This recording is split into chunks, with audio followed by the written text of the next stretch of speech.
हमारे सौरमंडल में सूरज से तीसरा ग्रह पृथ्वी, यहां जीवन है और जीवन के लिहाज से सब कुछ है। लेकिन जब साइंस ये कहता है ये सब एक संयोग से बना है, तो कुछ लोगों को ये बात जोक जैसी लगती है, क्योंकि हमारे तमाम धर्म और हमारे अनुभव यही कहते हैं हर चीज का कोई ना कोई बनाने वाला होता है। मिट्टी से मटका, मटेरियल से मकान अपने आप नहीं बनता, उनका कोई ना कोई कारीगर जरूर होता है।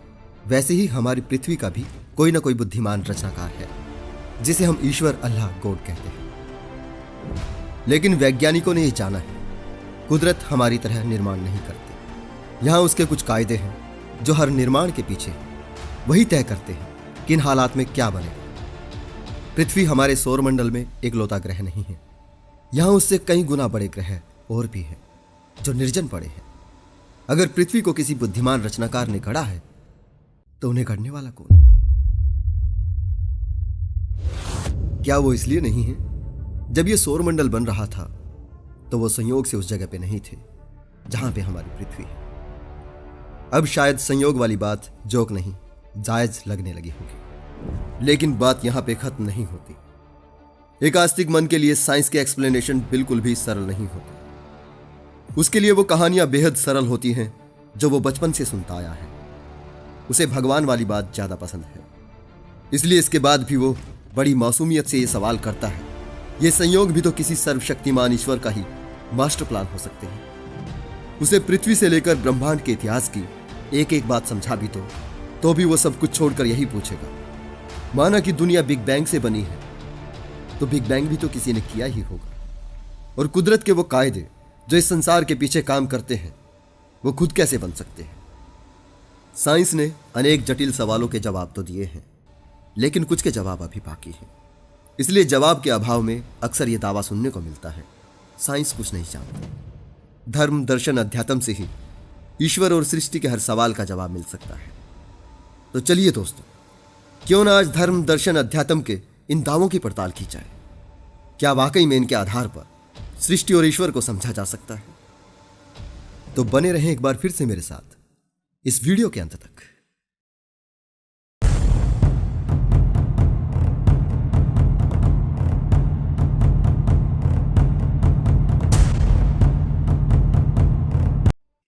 हम कुछ देर के लिए मानकर चलते हैं कि धार्मिकों के वो सारे तर्क सही हैं। धार्मिकों की उस क्रिएटर वाली फिलॉसफी के अनुसार हमारे ग्रह का कोई बनाने वाला है, कुंभ के कुंभकार की तरह या मकान के कारीगर की तरह सामने रह करना सही, लेकिन कोई अदृश्य रूप से अपनी कारीगरी दिखा रहा है और उसी ने नियमबद्ध तरीके से पृथ्वी बनाई है और वो सारे हालात पैदा किए हैं जहां जीवन पनप सके। लेकिन जब किसी को पानी इकट्ठा रखने की जरूरत महसूस हुई थी, तब उसने कुंभ का निर्माण किया था। वैसे ही जब किसी को अपने परिवार के लिए अधिक सुरक्षा की जरूरत महसूस हुई थी, तो उसने मकान का निर्माण किया था। तो सवाल ये उठता है, जैसे हमारे हर निर्माण के पीछे हमारी एक जरूरत थी, तो हमारे निर्माण के पीछे ईश्वर की कौन सी जरूरत थी? अगर किसी भगवान ने यह सृष्टि बनाई है, तो क्यों बनाई है? इस आविष्कार के पीछे भगवान का विचार क्या था? सभी धार्मिक व्याख्याओं को खंगालने के बाद भी मुझे इसका कोई जवाब नहीं मिला, सिवाय इस एक अजीब से तर्क के। वो कहते हैं किसी भी गुण का होना तब महत्व रखता है जब किसी और में वो गुण ना हो। शक्ति का महत्व कमजोर के होने से है, अमीर का महत्व गरीब के होने से है। जब कोई भूखा ही ना हो तो खाने का कोई महत्व नहीं, कोई कमजोर नहीं तो ताकतवर का कोई महत्व नहीं, क्योंकि जीवात्माएं ईश्वर के साथ हमेशा से थी। और ईश्वर क्योंकि सर्वज्ञ, सर्वगुण और सर्वशक्तिमान था, तो उसके होने का कोई महत्व नहीं था। वो कैसे अपना होना सिद्ध करता?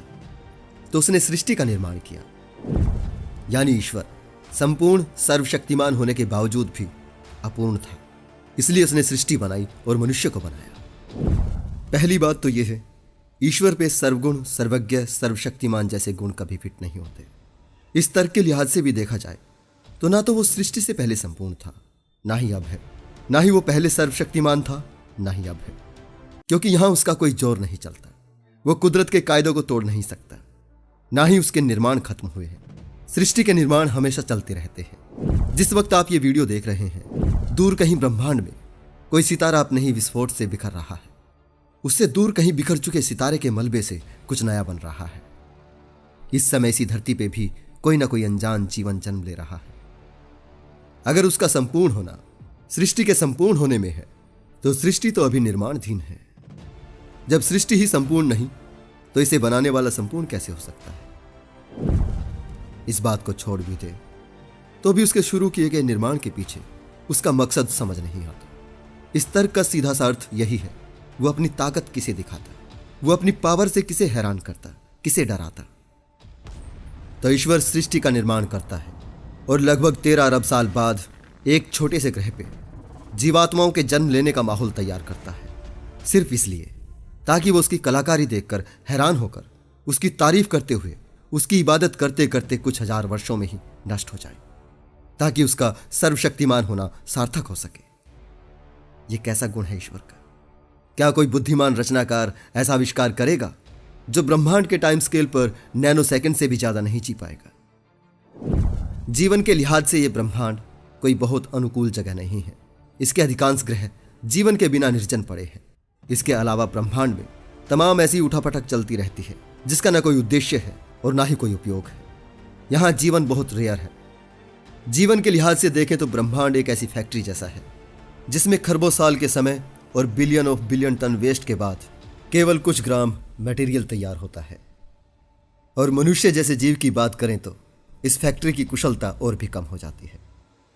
क्या कोई ऐसा कारीगर सर्वगुण संपन्न और बुद्धिमान हो सकता है जिसके निर्माण में वेस्ट इतना है कि हिसाब किताब के ही बाहर है? मुझे लोग बहुत ही जोर देकर कहते हैं साइंस के हिसाब से ईश्वर को समझा नहीं जा सकता। धर्म, दर्शन, अध्यात्म से ईश्वर को जाना और समझा जा सकता है। लेकिन अब एक बात समझ में आ गई है, अगर हम ईश्वर पे भी विचार कर रहे हैं तो आगे बढ़ने से पहले सभी तरह के धार्मिक कंसेप्ट अध्यात्म वगैरह से अलग होना होगा। क्योंकि धार्मिक तो जब भी पृथ्वी की जटिलताओं को लेकर कुंभ या मकान का तर्क देते हैं तो वे मौजूदा मकान की बात किया करते हैं। वैसे ही जब वो जटिल जीवन की बात किया करते हैं तो मौजूदा इंसान की बात किया करते हैं। लेकिन ऐसा करते वक्त वे सारे महत्वपूर्ण तथ्यों और विकासवाद को पूरी तरह से इग्नोर करते हैं, जिनका सबसे बड़ा उदाहरण तो आज का इंसान और उसका बनाया मकान ही है। धरती का इतिहास हमें बताता है आज से करोड़ों साल पहले धरती ऐसी नहीं थी जैसी आज है। और मानव जाति का इतिहास बताता है कई लाखों वर्षों तक हमारे पूर्वज भोजन की तलाश में दूसरे जीवों की तरह ही भटकते थे। तब उनके पास ना कोई पक्का ठिकाना था, ना ही सर पे छत। वो लाखों वर्षों तक जंगली जानवरों की तरह ही जंगलों में भटकते रहे। उसके बाद उन्होंने पथरीली और अंधेरी गुफाओं में शरण ली थी। हालांकि आग की खोज 15 लाख साल पहले हो चुकी थी, लेकिन उसे नियंत्रित करना उन्होंने कुछ हजार साल पहले ही सीखा था। 10,000 साल पहले उन्होंने खेती करना सीखा था। लगभग 3,000 साल पहले ग्रीक सभ्यताओं ने दर्शन और ब्रह्मांड के रहस्यों का चिंतन शुरू किया था और तब उनका रहन सहन भी बदल चुका था। लगभग 500 साल पहले उन्होंने आधुनिक विज्ञान की दुनिया में कदम रखा और 18वीं शताब्दी आते आते भाप इंजन के आविष्कार के साथ ही उन्होंने आधुनिक युग को रफ्तार दी थी। और तब से अब तक उन्होंने जो रफ्तार पकड़ी है, यह प्रजाति चांद को पार करते हुए मंगल की सतह पर जा पहुंची है।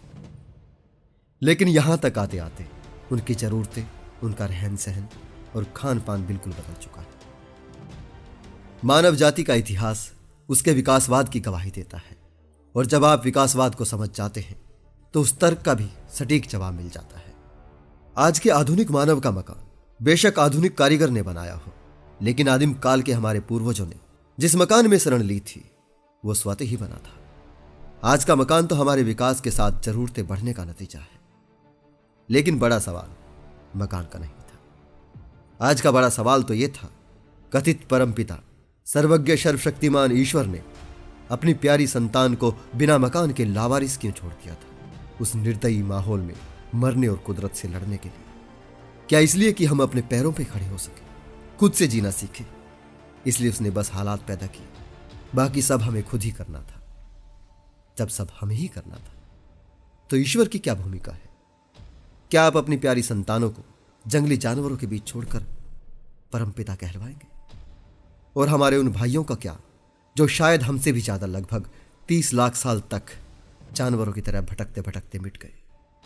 क्या सर्वज्ञ ईश्वर नहीं जानता था वो 30 लाख साल तक इस धरती पे भटकने के बाद भी उसके इम्तिहान में फेल हो जाएंगे?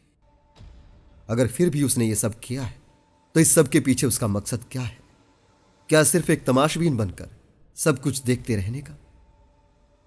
ये कौन सा गुण है सर्वगुण का?